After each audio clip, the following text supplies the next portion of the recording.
Tu t'éloignes sans bruit, reviens, même pas à pas. Au début, la prière était juste un peu retardée. Puis tu t'es dit, je prierai quand j'aurai fini le travail. Le travail terminé, la fatigue est venue. Tu t'es dit, après m'être reposé. Puis le sommeil est venu. Et le lendemain, la même chose s'est produite. Et après un certain temps, tu n'as plus senti que la chose était grave. Puis le Coran s'est fait plus rare. Puis l'invocation s'est faite plus rare. Puis des jours entiers se sont mis à passer sans que tu ne mentionnes Dieu ou très peu. Et pourtant, ta vie continue. Tu vas au travail. Tu paies les factures. Tu achètes les besoins de la maison. Tu ris avec tes amis. Tu utilises ton téléphone. Tu sors. Tu rentres. Tout semble normal. Mais il y a une chose en toi qui a commencé à disparaître. La sérénité. Ce sentiment qui, quand le monde devenait trop étroit pour toi, te faisait dire « Je vais aller vers Dieu ». Maintenant, tu vas vers ton téléphone, ou vers les gens, ou vers le sommeil, ou vers n'importe quoi, sauf Dieu. Et c'est cela le problème. S'éloigner de Dieu n'arrive pas toujours par une grande explosion. Parfois, cela arrive en tout silence. Un petit pas, puis un pas, puis un pas, jusqu'à ce que tu te réveilles un jour et découvres que tu es très loin. Dieu, glorifié soit-il, dit « Et quiconque se détourne de mon rappel, il aura certes une vie étroite. Tu as peut-être de l'argent, mais pas de repos. Tu as peut-être une maison, mais pas de paix intérieure. Tu as peut-être des dizaines de personnes autour de toi, mais tu te sens seul, parce que le cœur a une nourriture. Et de même que ton corps ne peut pas vivre sans nourriture, ton cœur ne peut pas vivre longtemps sans le rappel de Dieu. Mais ne dis pas « Je suis trop loin, je ne peux pas revenir ». C'est l'un des mensonges du désespoir. Tu n'as pas besoin de réparer toute ta vie ce soir. Commence par une seule prière que tu préserves à son heure, puis celle d'après. Ouvre le Coran et lis une seule page. On ne te demande pas de lire un chapitre entier. Assis-toi 5 minutes et dis « Mon Seigneur », juste cela.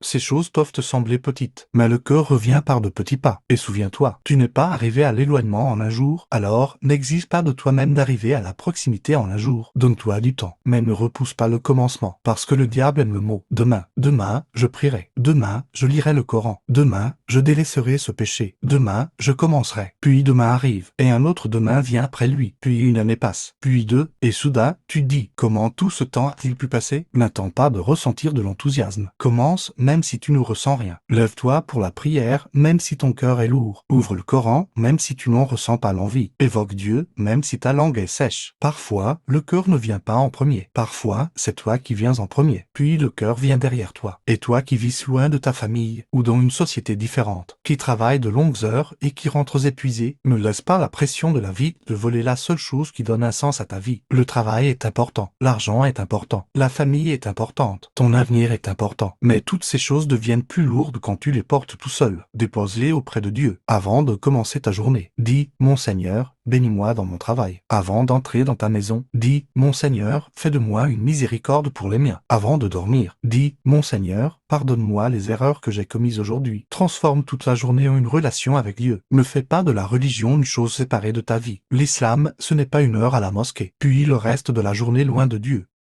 L'islam, c'est d'être intègre dans ton travail parce que Dieu te voit, d'être miséricordieux avec ton épouse parce que Dieu te voit, d'élever ton enfant parce que Dieu te l'a confié, de refuser l'argent illicite parce que Dieu te voit, de te mettre en colère, puis de te maîtriser parce que tu sais que Dieu te voit, d'être seul et de ne pas commettre l'interdit parce que tu sais que Dieu te voit. C'est ici que la religion devient une vie, et non plus de simples informations. Et peut-être dis-tu, je ne ressens rien dans la prière. Ne fais pas de cela une raison pour délaisser la prière. Prie jusqu'à ce que le sentiment vienne. Tu ne pleureras peut-être pas, tu ne ressentiras peut-être pas un grand recueillement, mais ce n'est pas grave. Tu te tiens debout devant Dieu, et cela seul est immense. Puis, avec le temps, la prière commence à prendre sa place dans ton cœur. Et quand le monde devient trop étroit pour toi, tu ne cherches plus la fuite, tu cherches une prosternation. Et cette prosternation est peut-être le moment le plus proche du repos dans ta journée. Le prophète Mohammed, paix et salut sur lui, a dit « Le serviteur est le plus proche de son Seigneur quand il est en prosternation ». Multipliez donc les invocations. Imagine, dans le moment où tu es le plus incliné devant Dieu, tu es en réalité dans l'état le plus proche de lui. Alors, n'aie pas honte de ta prosternation. Et ne crois pas que la prière est un fardeau qui prend sur ton temps. Peut-être que la prière est ce qui te sauve de voir tout ton temps se transformer en fardeau. Et à la fin de la journée, ne te demande pas seulement « Combien ai-je gagné ? Combien ai-je accompli? Combien d'heures ai-je travaillé? » Demande-toi où en est ma relation avec Dieu, parce que tu peux gagner le monde et perdre ton cœur, et tu peux réaliser beaucoup d'objectifs, mais perdre la chose qui te rend heureux de les avoir réalisés. éviter. Alors, si tu découvres que tu t'es éloigné, n'attends pas. Fais tes ablutions ce soir, prie, ouvre le Coran, ne serait-ce que quelques versets, et lève les mains et dis, mon Seigneur, c'est moi qui me suis éloigné, mais je suis revenu. Alors, ne me repousse pas, et ne dis pas, que se passera-t-il si je reviens puis m'éloigne à nouveau? Reviens maintenant, et si tu t'éloignes, reviens encore une fois, parce que la relation avec Dieu n'est pas une course vers la perfection, c'est un chemin vers Dieu, et sur ce chemin, tu peux trébucher. Mais la chose la plus dangereuse, ce n'est pas de trébucher, c'est de te convaincre que tu n'as pas besoin de te relever. Alors, lève-toi, fais tes ablutions, et prie, car celui qui t'a appelé à la prière aujourd'hui est le même qui t'accueillera si tu reviens à lui.